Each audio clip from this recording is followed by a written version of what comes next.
देशाच्या अनेक भागांना उष्णतेच्या तीव्र लाटेला सामोरं जावं लागलं। दरम्यान हवामान विभागाने महाराष्ट्रामध्ये विदर्भाला उष्णतेच्या लाटांचा अंदाज वर्तवला। दरम्यान तापमानाचा पारा वाढला असून 42 ते 45 अंशांच्या दरम्यान तापमानाचा पारा वाढलेला आहे।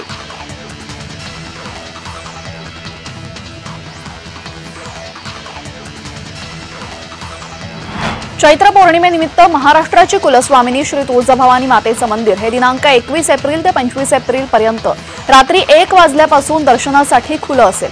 एकूण 22 तास हे मंदिर दर्शनासाठी खुलं असेल। तर 25 एप्रिल पर्यंत भाविकांना कटशीळ रोड पार्किंग येथून बिडकर पाऱ्यापर्यंत दर्शन मंडपासाठी दर्शनासाठी जोडण्यात येणार आहे। मंदिरामध्ये प्रवेश दिला जाणार असून तात्काळ दर्शनासाठी बिडकर पायऱ्यांवरती सशुल्क देणगी पासही मिळणार आहे।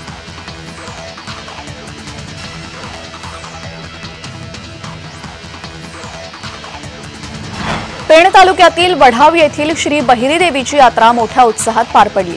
रविवारी दुपारी वाजत गाजत ढोल ताशांच्या गजरात पालखी मिरवणूक काढण्यात आली। मिरवणुकीच्या वेळी भक्त मंडळी उघड्या पाठीवर काटेरी निवडुंग मारून घेतात। ही प्रथा ग्रामस्थांनी आजही जपली असून ते पाहण्यासाठी नागरिकांनी मोठी गर्दी केली होती। उत्सवात मोठ्या प्रमाणात गर्दी झाली होती।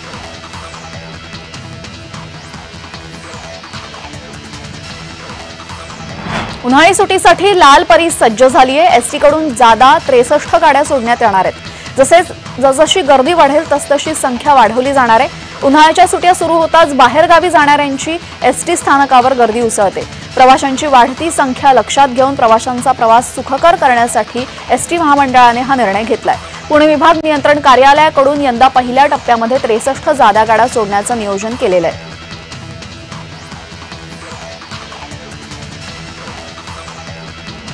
सावित्रीबाई फुले पुणे विद्यापीठाच्या विद्यार्थ्यांसाठी महत्त्वाची बातमी।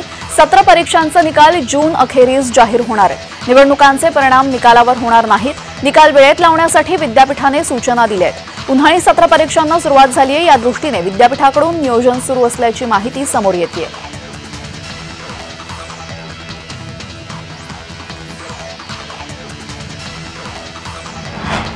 सरकारी नोकरीच्या प्रतीक्षेत असणाऱ्या तरुण आणि तरुणांना सुवर्ण संधी उपलब्ध झाली आहे। भारत सरकारच्या रेल्वे मंत्रालयाच्या अंतर्गत येणाऱ्या रेल्वे रिक्रुटमेंट बोर्डाकडून उपनिरीक्षक आणि कॉन्स्टेबल पदाची भरती जाहीर केली आहे। ही भरती रेल्वे प्रोटेक्शन फोर्स आणि रेल्वे प्रोटेक्शन स्पेशल फोर्स मध्ये केली जाणार आहे। रेल्वेच्या अधिकृत जाहिरातीनुसार 4660 पदांसाठी भरती केली जाणार आहे।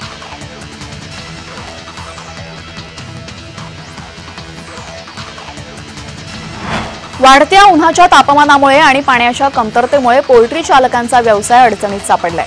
उन्हाच्या वाढत्या उकाड्यामुळे फार्ममधील कोंबड्यांच्या मृत्यूच्या संख्येत वाढ झाली आहे। त्यामुळे येत्या आठवड्याभरापासून 180 रुपये किलोने मिळणारे चिकन प्रति किलो 280 रुपये किलो दराने मिळत आहे। यंदा पाण्याची तीव्र टंचाई आणि दुष्काळी वातावरण निर्माण झाल्याने बहुतांश पोल्ट्री चालकांनी व्यवसाय बंद ठेवलाय।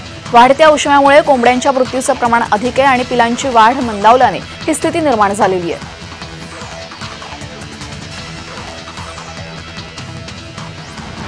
मागील 15 दिवसांपासून जायकवाडीच्या डाव्या आणि उजव्या कालव्यातून पिण्यासाठी पाणी सोडलं जात आहे। या पाण्यामुळे मराठवाड्यातील 260 तर पैठण तालुक्यातील 25 गावांची तहान भागवली जाते।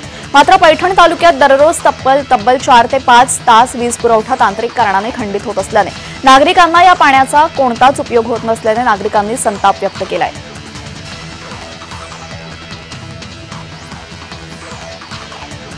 लोकसभा निवडणुकीच्या पार्श्वभूमीवर पोलीस दलाकडून धुळे जिल्ह्यात ऑपरेशन ऑल आउट ही मोहीम राबवण्यात आली। या मोहिमेमध्ये 2 जणांकडून गावठी कट्टे जप्त करण्यात आले असून त्यांना अटक करण्यात आली आहे। 7 जणांकडून 6 तलवारी आणि 1 कोयता जप्त करण्यात आलाय। जिल्ह्यात विविध 11 गावठी दारूच्या अड्ड्यांवर छापा टाकण्यात आला। ते अड्डे उद्ध्वस्त करण्यात यश आलं। तसंच जिल्ह्यातील 4 जुगार अड्ड्यांवर छापा टाकण्यात आला आहे। ऑपरेशन ऑल आउट मोहिमेअंतर्गत सार्वजनिक ठिकाणी उपद्रव करणाऱ्या 5 जणांविरुद्ध गुन्हा दाखल करण्यात आलाय।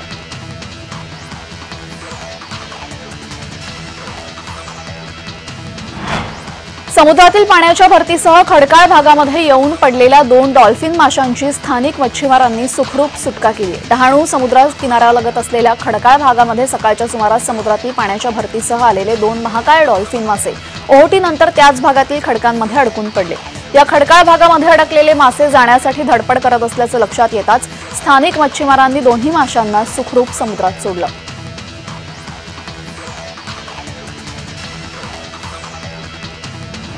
नवी मुंबईतील ऐरोली खाडी किनारी मोठ्या प्रमाणावर मासे मृत्युमुखी पडले। ऐरोलीच्या खाडी किनारी मृत माशांचा खच बघायला मिळतोय। दूषित पाणी आणि विसर्जित करण्यात येणाऱ्या घातक वस्तूंमुळे मासे मृत्युमुखी पडत असल्याचा आरोप स्थानिक कोळी बांधवांनी केलेला आहे। पारंपरिक मासे व्यवसायावर यामुळे मोठा परिणाम होतोय।